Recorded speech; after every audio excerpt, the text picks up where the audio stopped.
Max Townsend in the Cleveland County Courthouse on Wednesday as opening statements began.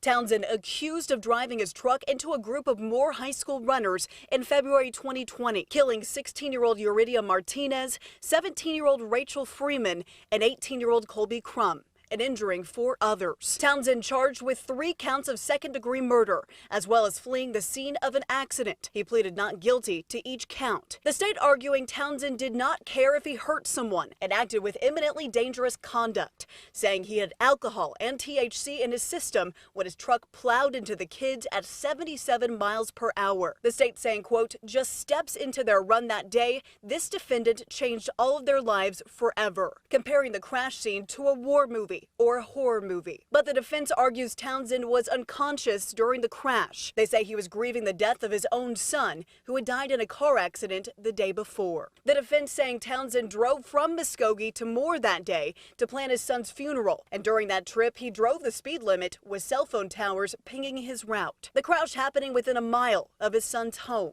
Townsend's attorney says just before the crash, she had taken a drink of Red Bull and, quote, got choked and fell unconscious. He says he did not know he hit anyone. His attorney also saying Townsend, quote, never made any attempts to leave the scene and did not have a depraved mind due to THC or alcohol or anything else. Before recessing for the day, Yuridia, Colby, and Rachel's moms all taking the stand, describing the moments after hearing their children were fatally injured, many finding back tears.